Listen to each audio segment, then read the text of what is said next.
UP में विधानसभा चुनाव को लेकर सत्ताधारी भारतीय जनता पार्टी की तैयारियां जोरों पर हैं। बीजेपी ने बीते दिनों विनोद तावड़े को प्रभारी बनाया है चुनाव का यूपी के। इस बीच विनोद तावड़े लखनऊ आने वाले हैं। तावड़े उत्तर प्रदेश के विधानसभा चुनाव के प्रभारी बना तो दिए गए हैं, लेकिन उनके सामने यूपी में कई सारी मुश्किलें खड़ी हुई हैं जिनका उन्हें सामना करना पड़ेगा, जिससे उन्हें पार्टी को निकालना पड़ेगा।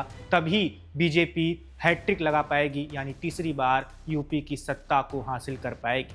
यूपी में बीजेपी को 2024 में बड़ा झटका लग चुका है, जब लोकसभा चुनाव के दौरान समाजवादी पार्टी ने उसे पछाड़ दिया था। सपा को 80 में से 37 सीटें मिली थी, उसकी सहयोगी कांग्रेस को 6 सीटें मिली थी। बीजेपी सिर्फ 33 सीटों पर सिमट गई थी। बीजेपी को यूपी में लगे झटके की वजह से ही केंद्र में बहुमत से हाथ धोना पड़ा था।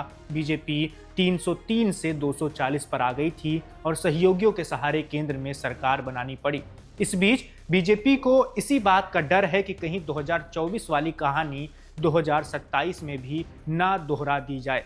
क्या 2027 में भी अखिलेश यादव क्या पीडीए वाला फॉर्मूला चल सकता है, और क्या बीजेपी के अंदर खाने की जो लड़ाई की चर्चाएं हैं वो थमेंगी या नहीं। जैसे कि एक बात बार बार कही जा रही है 2022 के बाद से लगातार, कि केंद्रीय गृह मंत्री अमित शाह और यूपी के सीएम योगी आदित्यनाथ के बीच में सब कुछ ठीक नहीं है। यूपी की राजनीति, खासकर यूपी की सरकार, दो खेमों में बटी हुई दिखती है।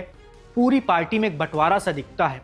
एक टीम है, एक गुट है लखनऊ वाला जिसका नेतृत्व करते हैं सीएम योगी, दूसरा गुट है दिल्ली वाला जिसके सर्वे सर्वा है अमित शाह, और इस गुट में कई सारे नेताओं के नाम भी लिए जाते हैं। जैसे कि कुछ उप मुख्यमंत्रियों के नाम भी लिए जाते हैं कि वो दिल्ली से ही आदेश लेते हैं, निर्देश लेते हैं, और इसकी वजह से सीएम योगी को काफ़ी परेशानियों का सामना करना पड़ता है खुद की पार्टी में, खुद की सरकार में।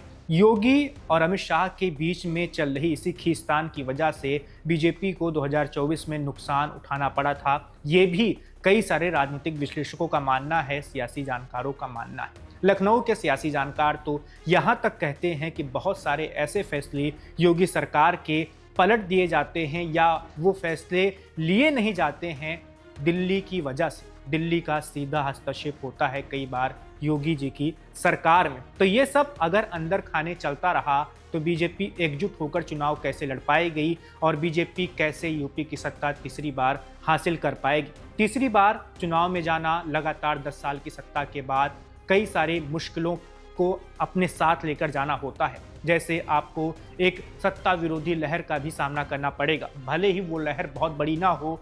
योगी जी की अपनी एक छवि है, अपनी एक साख है, कानून व्यवस्था को लेकर अपनी एक धाक है, लेकिन फिर भी कई सारे ऐसे मसले हैं जिसको लेकर योगी सरकार घिरी हुई दिखती है। और इन मसलों में फिर चाहे वो कानून व्यवस्था पर अच्छाई की बात होती है, तो वहीं स्कूलों की, अस्पतालों की दुर्दशा भी यूपी के किसी की छिपी नहीं हुई है। तमाम तस्वीरें और फोटोज़ लगातार सोशल मीडिया पर आती रहती हैं कि कैसे मिड डे मील के खाने में सिर्फ पानी वाली दाल दी जा रही है और उबले हुए चावल के कुछ चावल ही दिए जा रहे हैं, उसके अलावा कुछ नहीं। तो तमाम ऐसी वीडियो जैसी खबरें लगातार योगी सरकार की किरकिरी करवाती रहती हैं। और भी बहुत सारे मसले हैं। यूजीसी को लेकर सवर्ण मतदाताओं में नाराजगी है। स्थानीय स्तर पर बीजेपी के कार्यकर्ताओं का कहना है कि उनकी सुनी नहीं जाती, अधिकारियों का रुतबा रहता है, अधिकारियों का ही जलवा रहता है, और बीजेपी के कार्यकर्ताओं में नाराजगी की खबरें 2024 के बाद से लगातार आ रही हैं। आरएसएस और बीजेपी के बीच में भी वैसा समन्वय नहीं रहा है जैसा समन्वय 2014, 2017, 2019, 2022 में देखा गया था। तो बहुत सारी मुश्किलें हैं पार्टी के अंदर, सरकार के अंदर, और सरकार के कामकाज को लेकर भी। इसके अलावा एक और बड़ी समस्या विनोद तावड़े के सामने आने वाली है, वो है गठबंधन को एकजुट रखना और सही तरीके से चुनाव लड़वाना, और टिकट बंटवारे पर भी ध्यान रखना। यूपी में जो सरकार है वो एनडीए की सरकार है, उसमें कई सारे दल हैं। निषाद पार्टी है उसमें, राष्ट्रीय लोक दल है उसमें, अपना दल है उसमें। इन सभी को साथ कर रखना, सुभाषपा है उसमें, सुहेल देव भारतीय समाज पार्टी, ओम प्रकाश राजभर वाली, तो इन सभी दलों को साथ में रखना, इन सभी दलों को सम्मानजनक सीटें देना ताकि ये नाराज ना हो और ये छिटक कर अखिलेश यादव के खेमे में ना चले जाएं।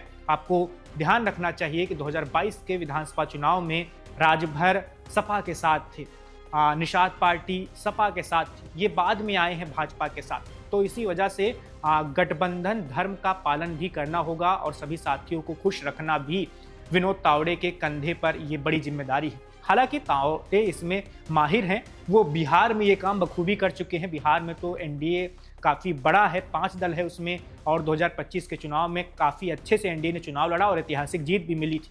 तो तावड़े वहाँ के प्रभारी रह चुके हैं, उन्हें गठबंधन की राजनीति करना बहुत अच्छे से आता है और इसका लाभ बीजेपी को यूपी में मिल सकता है। लेकिन मसला यूपी में एक और है, टिकट बंटवारे का। 2024 में ये बात बार बार कही गई नतीजे सामने आने के बाद कि बीजेपी ने सही तरीके से टिकट नहीं बांटा था। स्थानीय स्तर पर बीजेपी के कार्यकर्ता चाहते थे कि कई सांसदों का टिकट काटा जाए, लेकिन फिर भी उन्हें उम्मीदवार बना दिया गया और अंततः उन्हें हार का सामना करना पड़ा। कई सारे बाहरी लोगों को लाकर चुनाव लड़वाया गया। इससे भी बीजेपी के कार्यकर्ताओं में एक नाखुशी थी, एक गुस्सा था और उसकी वजह से बीजेपी को यूपी में करारा झटका लगा था। तो ये चीजें फिर से ना दोहराई जाएं, 2027 में टिकट बंटवारे को लेकर गलती ना हो, इसको लेकर भी काफी ज्यादा सचेत रहना पड़ेगा, सजग रहना पड़ेगा विनोद तावड़े की टीम को और भाजपा को।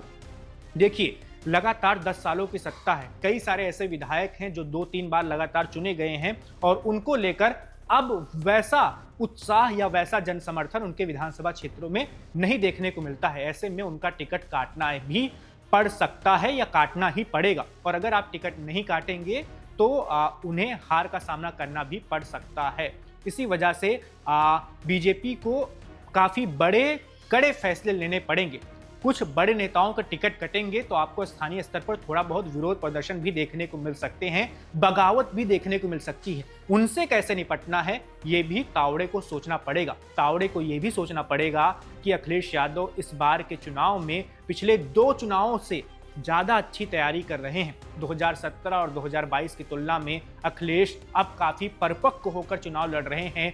टिकट की घोषणा उन्होंने अभी से शुरू कर दी है, चुनाव में अभी कई महीने बाकी हैं, फिर भी वो लगातार दौरा कर रहे हैं। वो बीजेपी के कोर वोटर ब्राह्मण समुदाय, क्षत्रिय समुदाय में भी सेंधमारी करने की कोशिश कर रहे हैं। अपने पीडीए वाले फॉर्मूले को विस्तार दे रहे हैं। उसमें पीडीए का मतलब वो कभी पंडित बताते हैं, कभी पिछड़ा दलित बताते हैं, अल्पसंख्यक में कभी वो अगड़ा बता देते हैं, एक को कभी अल्पसंख्यक बता देते हैं। तो अखिलेश यादव बहुत प्रयोग कर रहे हैं और अगर उनका पीडीए वाला फॉर्मूला 27 में भी चल गया तो बीजेपी के सामने मुश्किलें आ सकती हैं तीसरी बार सत्ता में आने के लिए। तो देखते हैं विनोद तावड़े इन चुनौतियों का सामना कैसे करते हैं, वो कैसे यूपी में बीजेपी को लगातार तीसरी बार चुनाव जितवाते हैं, वो कैसे योगी वर्सेस अमित शाह वाली लड़ाई को सुलझाते हैं, पार्टी को एकजुट रख पाते हैं, टिकट बंटवारे में सही काम कर पाते हैं।